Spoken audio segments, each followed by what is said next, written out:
Corona संक्रमण की हालिया स्थिति को देखते हुए चुनाव आयोग ने कोविड से जुड़ी पाबंदियों को 22 जनवरी तक बढ़ा दिया है। उधर लखनऊ में समाजवादी पार्टी की वर्चुअल रैली में कोरोना नियमों की धज्जियां उड़ाने पर चुनाव आयोग ने नोटिस भेजकर 24 घंटे में जवाब मांगा है।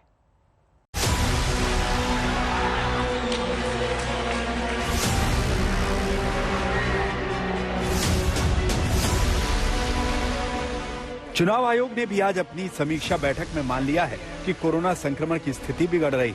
इसी वजह से उसने कोरोना से संबंधित पाबंदियों को 22 जनवरी तक के लिए बढ़ा दिया है।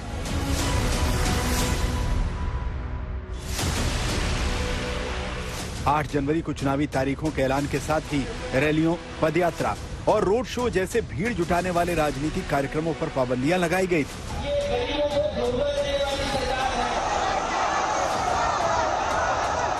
अब स्वास्थ्य विभाग के अधिकारियों से समीक्षा बैठक के बाद पाबंदियां जारी रखने का फैसला लिया गया। No road show. चुनाव आयोग ने रैलियों पर पाबंदियां लगाई और वर्चुअल प्रचार की सलाह दी थी। आज उसने राजनीतिक पार्टियों को प्रचार में कुछ राहत दी है। जैसे अब राजनीतिक पार्टियां किसी इंडोर हॉल में राजनीतिक सभा कर सकती हैं, लेकिन इंडोर सभागार में मीटिंग के लिए क्षमता से 50% लोग ही आ सकते हैं। इंडोर सभागार में अधिकतम 300 लोग मौजूद रह सकते हैं। चुनाव आयोग ने स्वास्थ्य मंत्रालय से मिलकर जो बैठक की उसमें रोड शोज, पदयात्रा और पॉलिटिकल रैलीज पर तो 22 जनवरी तक बैन लगा दिया है, लेकिन एक एक्सेप्शन उन्होंने ये दिया है कि पॉलिटिकल पार्टीज अब चुनावी राज्यों में 300 जितने लोग लेकर या किसी भी हॉल के 50% कैपेसिटी तक लोगों के साथ इंडोर मीटिंग्स कर सकते हैं। इस वक्त चुनावी राज्यों में जो हालात हैं उनको देखकर ये भी दिख रहा है कि यहाँ पर केसेस जो है कोरोना के वो लगातार बढ़ते जा रहे हैं। अगर हम बात करें उत्तर प्रदेश की, जिस दिन चुनाव आयोग ने ये अनाउंस किया था कि वहां पर पॉलिटिकल रैलीज वर्चुअली की जाएंगी, उस दिन उत्तर प्रदेश में पॉजिटिविटी रेट 1.1% था और आज की डेट में ये पॉजिटिविटी रेट बढ़कर 6.30% तक पहुंच गया है। 22 जनवरी को चुनाव आयोग एक बार फिर समीक्षा बैठक करेगा। तब एक बार फिर कोरोना संक्रमण की स्थिति को देखते हुए फैसला लिया जाएगा। चुनाव आयोग ने जो कोविड नियम 8 जनवरी को तय किए थे वो 22 जनवरी तक बने रहेंगे।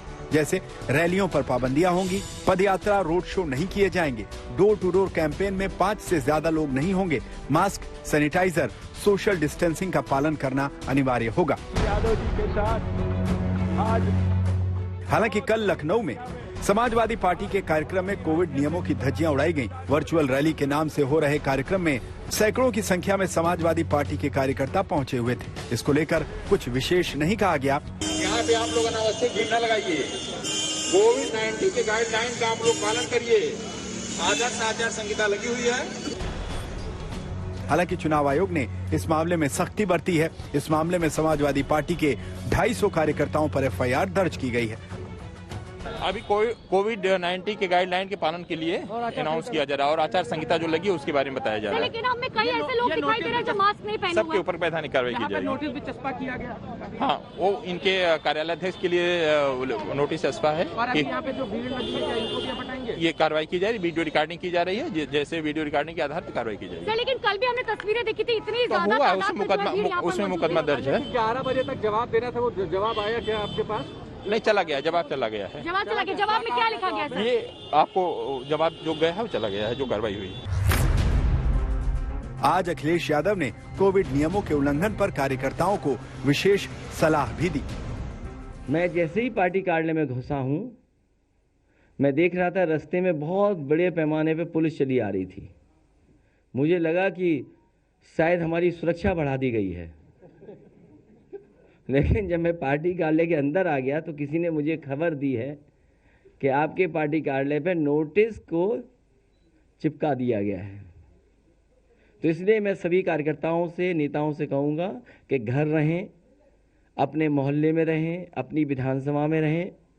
हम लोग लगातार संपर्क कर करके जानकारी भी हासिल कर रहे हैं, परिस्थितियों के हिसाब से पूरी जानकारी कर रहे हैं और बहुत जल्दी टिकट घोषित हो जाएंगी।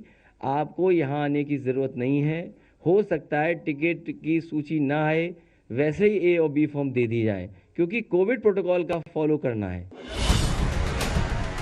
नियमों के उल्लंघन पर ईसी के निर्देश पर महामारी एक्ट के तहत एफआईआर दर्ज की गई है। गौतमपल्ली थाने के एसएचओ को सस्पेंड कर दिया गया है। रिटर्निंग ऑफिसर से इस मामले में रिपोर्ट भी मांगी गई है। चुनाव आयोग ने राज्य और जिला निर्वाचन अधिकारियों को ताकीद दी है कि कोविड प्रोटोकॉल के मद्देनजर सभी राजनीतिक दलों की गतिविधियों पर नजर रखें और जरूरत पड़ने पर सख्त कदम उठाएं।